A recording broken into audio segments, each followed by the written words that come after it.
Iran's president says he feels like a hostage in his own country. He cannot make his own decisions. He does not write his own speeches. And according to newly emerged information, the commander of the Islamic Revolutionary Guard Corps, IRGC, has explicitly forbidden the president from sitting at the negotiating table with the United States, because the president would give everything away. Governance mechanisms in Iran have almost come to a complete standstill. So what is the real reason behind this picture? And how is this power collapse, unfolding in the middle of the world's most critical energy corridor, affecting the entire globe? Let's begin. The governance crisis Iran is experiencing in 2026 did not emerge overnight. Its foundations had been cracking for years, and those cracks deepened significantly throughout 2025. Iran's economy went through a severe ordeal in 2024 and 2025.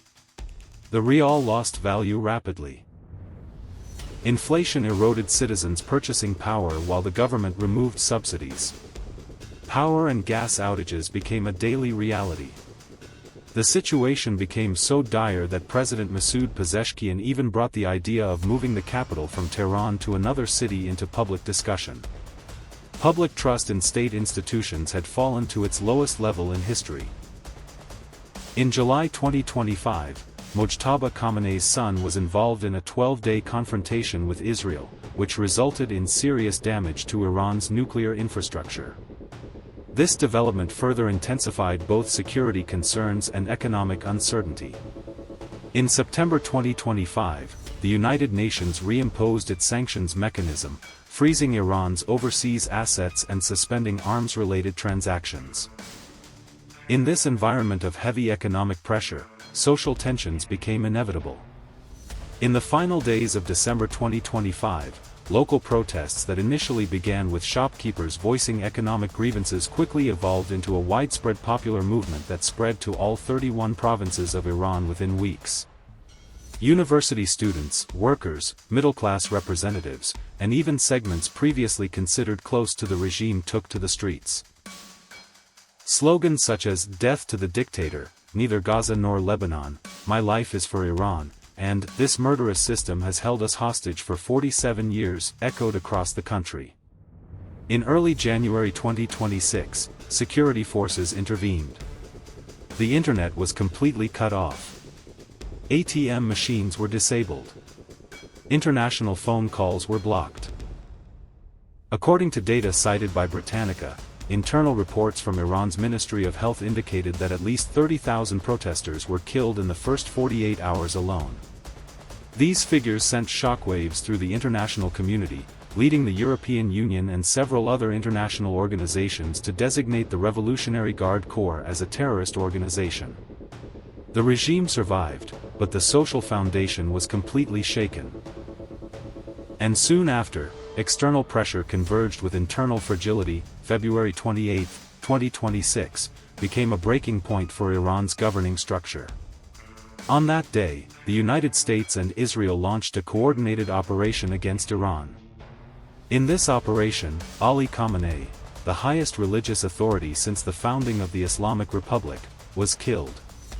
Parts of the security infrastructure were destroyed, and several high-ranking officials lost their lives. The regime attempted to survive by activating the system's institutional character.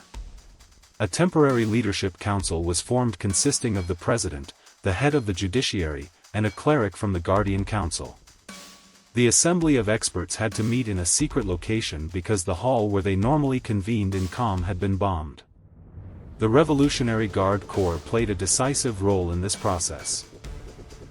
According to available information, before the assembly of experts began voting, the IRGC exerted political and institutional pressure to ensure Mojtaba Khamenei was selected as the new leader. Objections from reformist-leaning members were suppressed within hours. Between 85% and 90% of the participating members reportedly voted for Mojtaba, though how many members were actually able to attend or were properly informed remains unclear. Mojtaba Khamenei took over the leadership position after his father. However, unlike his father, he lacked universally recognized religious authority. His legitimacy rested not on religious grounds but on political coalition logic and, most critically, on the support of the Revolutionary Guard Corps. This represented a profound transformation in the institutional identity of the Islamic Republic. The balance between religious authority and military power had decisively shifted toward the military side. According to information reported by Iran International and confirmed by Reuters, the IRGC effectively directed the selection of the new leader and positioned Mojtaba as a more compliant figure more inclined to support hardline policies. This is where we reach the most critical dimension of the story. From the outside, Iran appears to be the same monolithic, hierarchical state as always. However, information leaking from within paints a very different picture. A deep and public power struggle is taking place between President Masoud Pezeshkian and IRGC Commander Ahmad Vahidi. At the heart of this conflict are two fundamental disagreements: how the war should be managed and where the economy is heading. Pezeshkian openly stated that the military operations continuing after February 2026 had spiraled out of control. On March 7, 2026, he released a video message in which he apologized for attacks carried out by Iranian forces against neighboring countries, describing them as indiscriminate fire and calling for them to be stopped. The broadcast of this message on television was itself an extremely unusual development. In Iran's political tradition, it is extremely rare for a president to publicly express such open opposition. However, military activity resumed shortly afterward. Pezeshkian's warnings in internal meetings were even harsher: if a ceasefire is not reached, Iran's economy could completely collapse within 3 to 4 weeks. This assessment is not speculative, it is based on real data. In Iran's major cities, ATMs are either empty, out of order, or inaccessible. Major banking systems, led by Bank Melli, are experiencing serious disruptions. Foreign exchange reserves are depleting. Sanctions are further weakening an already fragile structure. Vahidi's response is clear: the economic crisis is not caused by the war, but by the government's failure to implement structural reforms before the conflict. In other words, the Guard Corps refuses to accept responsibility and rejects changing its strategic direction. The disagreement does not remain at the level of rhetoric. Pezeshkian wanted to appoint his preferred candidate to the Ministry of Security. IRGC Commander Vahidi intervened and rejected all the candidates proposed by the president, including Hossein Dagan. The president could not appoint his own minister. Furthermore, the Revolutionary Guard effectively pressured Pezeshkian to appoint Mohammad Bagher Zalgadar, a figure aligned with their line, as Secretary of the Supreme National Security Council. The president openly opposed this appointment but was unable to prevent it. According to information published by Israel's Channel 14, during one meeting Pezeshkian told the IRGC commander, "I want to be involved in the negotiation process with the United States. If a quick agreement is not reached, our entire economy will collapse within 3 weeks." Vahidi replied, "That is exactly why you cannot be involved. You would give everything away." After the meeting ended, Pezeshkian told his advisors, "I feel like a hostage. I cannot resign, and I cannot make my own decisions. All I can do is read the text they give me." If these statements are accurate, Iran's executive branch has effectively lost its function. To understand how the IRGC reached this point, a brief historical perspective is necessary. The IRGC was established shortly after the 1979 revolution as the religious leadership's own loyal force, since they did not trust the traditional armed forces. Initially an ideological militia, the organization gradually transformed into a massive structure that penetrated Iran's military, political, and economic life. In 2019, a U.S. research center described the IRGC as the most powerful controller of all major economic sectors. In 2026, Reuters described it as a state within a state. The Guard operates Iran's ballistic missile arsenal. A significant portion of government members have backgrounds in the IRGC. The organization manages an extensive trade and financial network built to circumvent sanctions. It maintains strategic ties with Hezbollah in Lebanon, the Popular Mobilization Forces in Iraq, the Houthis in Yemen, and various groups in Palestine. The 2026 war further strengthened this power.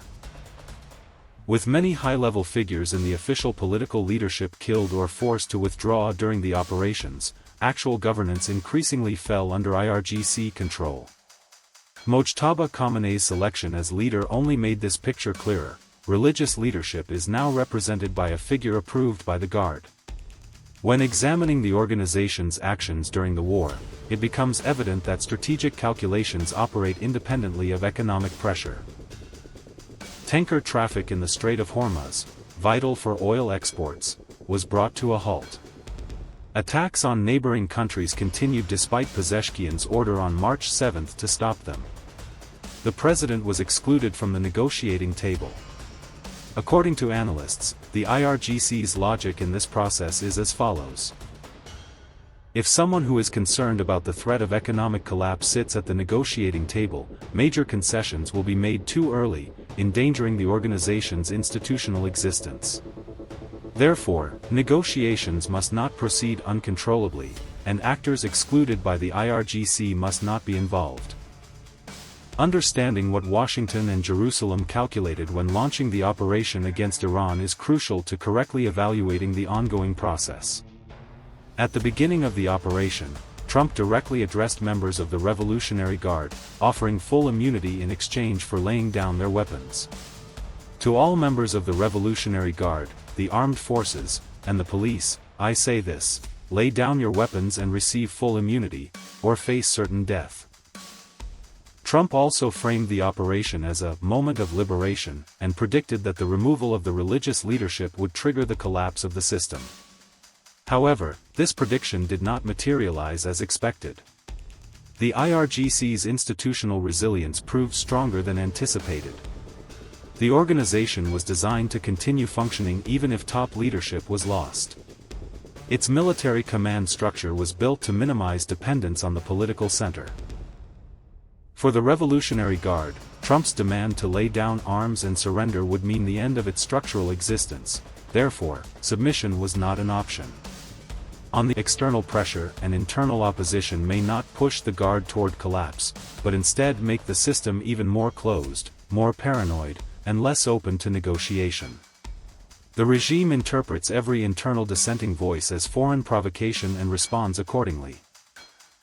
To understand why the internal power struggle in Iran concerns not only the Middle East but the entire world, a single statistic is sufficient. Approximately 20% of the world's daily oil supply passes through a 34-kilometer strait between Iran and Oman. The Strait of Hormuz has effectively come to a standstill. The IRGC has issued warnings closing the area, and tanker attacks have begun. As of March 12, Iran is reported to have carried out 21 confirmed ship attacks. Daily average ship transits have dropped close to zero, with more than 150 tankers waiting outside the strait. The International Energy Agency described this development as the largest supply disruption in the history of global oil markets. Brent crude oil, which was around $72 per barrel before the conflict, approached $120. Gulf producers, Saudi Arabia, the UAE, Iraq, and Kuwait, are unable to export. The world is experiencing a loss of approximately 10 million barrels per day in oil supply. This picture directly affects Iran's domestic politics. Pezeshkian's warning of collapse within 3 to 4 weeks is not an empty prediction. It is an assessment made under conditions where Iran has lost direct access to its oil revenues, the banking system is under strain, and the government can no longer secure the financing needed to maintain basic functions. The IRGC, however, views this picture through a different calculation. The Guard spokesperson told the public, if the Americans are prepared to pay the price of oil reaching $200 per barrel, let them continue playing their games. This statement is not merely a threat, it is also a strategic positioning. Control over global energy markets is one of the greatest levers in the IRGC's hands. The United States considers mid-April a critical threshold. Analysts predict that if Hormuz is not reopened by mid-April, the supply gap could double. Iran, on the other hand, wants to sit at the negotiating table not by laying down arms, but by using this leverage. The problem is that the person who wants to sit at the head of the table is not Pezeshkian, but the IRGC. The position of Iran's new supreme leader presents an extremely unusual picture from a historical perspective. Mojtaba Khamenei is not a universally recognized religious authority like his father. He assumed this position through political coalition and the institutional support of the Revolutionary Guard. He inherited his father's institutional network, but much of that network was severely damaged during the February 2026 operations. Analysts point out that this situation has a historical parallel. In 1989, Ali Khamenei was selected as leader under controversial conditions amid the institutional chaos created by the Iran-Iraq War. His religious authority was questioned at the time as well. However, he eventually filled that gap through political manipulation and IRGC support. Mojtaba now faces a similar dilemma. The difference is that the war in his father's context had already ended. Mojtaba began his tenure in the middle of an active conflict. Moreover, the economy is on the brink of bankruptcy, the popular movement has not been fully suppressed, and the tension between the president and the Revolutionary Guard is clearly visible. This picture makes the ground on which the new leadership will build its legitimacy extremely fragile. The IRGC's support is both the greatest guarantee and the greatest constraint, because the price of that support is the inability to oppose the Guard's policy preferences. For this analysis to be complete, it is also necessary to evaluate how the Iranian people view the situation. The protests that began in December 2025 started with economic complaints but quickly transformed into political demands. University students chanted slogans such as, "This murderous system has held us hostage for 47 years, and neither Gaza nor Lebanon, my life is for Iran." The latter slogan is particularly significant. A large portion of Iranian protesters see the country's outward military projection, proxy wars, regional militia networks, and the nuclear program, as priorities placed ahead of their own welfare. Pezeshkian was elected in 2024 by sensing this tension and promising rapprochement with the West and economic normalization. However, after his election, he was unable to implement any meaningful change or establish real control over the security forces. While security spending in the budget increased by 150%, wage increases remained far behind inflation. Internet restrictions continued. Pezeshkian's dilemma reflects the core tension in Iran's political structure. A president elected as a reformist cannot carry out meaningful reform within a system controlled by the IRGC. Now the president is openly acknowledging this, but he lacks any mechanism to raise his voice. How will the people react to this picture?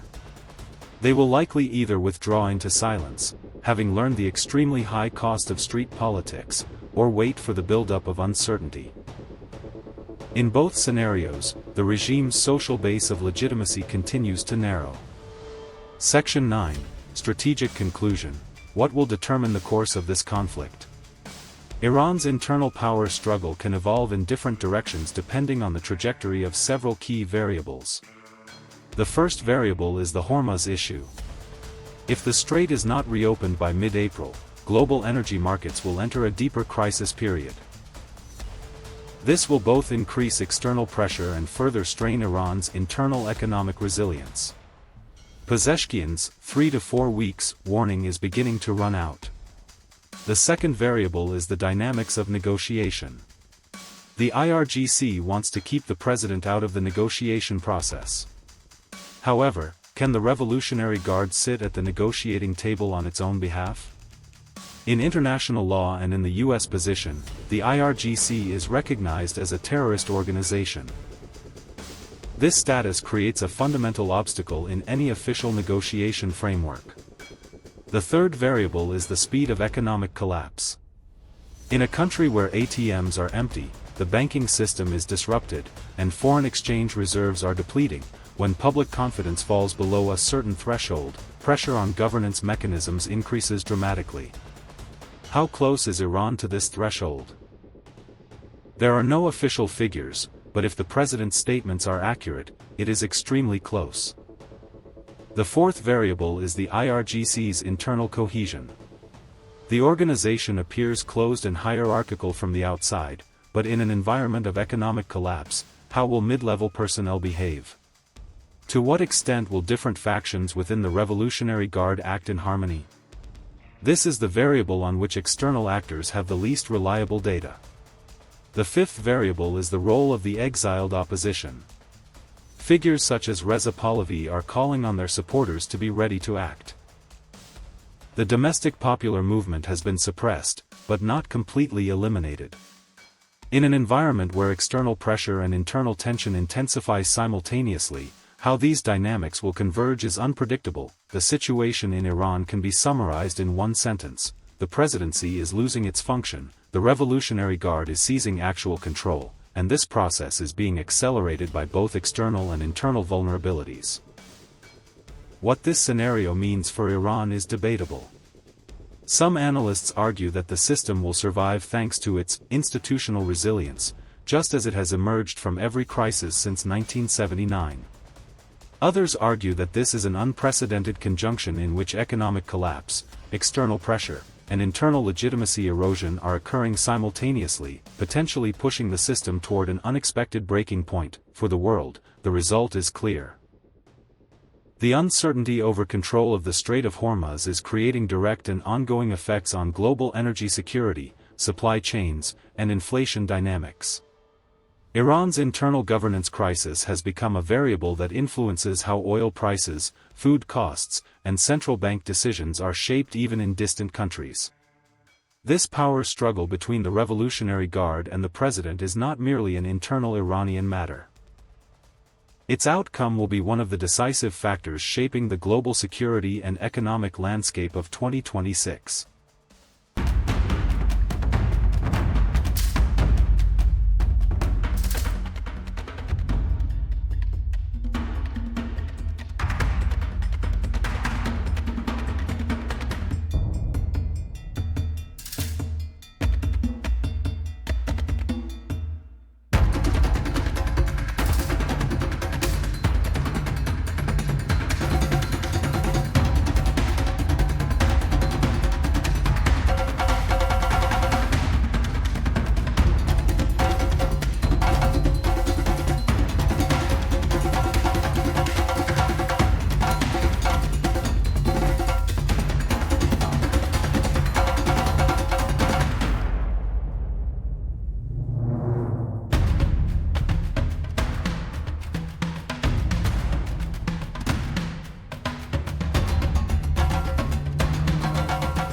What is happening in Iran is far more than a simple power struggle. While the institution of the presidency is effectively losing its function, the Islamic Revolutionary Guard Corps is gradually seizing actual control of the country. This process is being accelerated by both external interventions and internal vulnerabilities. Today, a deep tension exists between two different centers of power in Iran. On one side, President Masoud Pezeshkian, who seeks negotiation and economic recovery, and on the other, the Revolutionary Guard Corps, which insists on maintaining its hardline stance and refuses to relinquish control. This conflict has gone beyond being merely Tehran's internal affair. Because any instability in Iran directly affects the Strait of Hormuz, the world's most critical energy corridor. As long as uncertainty in Hormuz continues, global oil prices will remain under pressure. This will indirectly impact the entire world through inflation, energy costs, and supply chains. Europe, Asia, and developing countries are likely to be among the most affected by these fluctuations. However, the real question is this: where is this crisis taking Iran? Will the regime once again manage to survive thanks to its institutional resilience, as it has done many times throughout its history? Or will the simultaneous rise of economic collapse, public discontent, and external pressure lead to a deeper rupture within the system? One thing is clear for now: the power struggle in Iran will significantly shape not only the future of this country but also global energy security and economic stability in 2026. The developments are highly critical and must be followed closely. Every major change in the Middle East affects the rest of the world as well. This complex situation in Iran has the potential to redefine both regional and global balances in the coming period. Stay tuned. We will continue to share new developments with you as they unfold.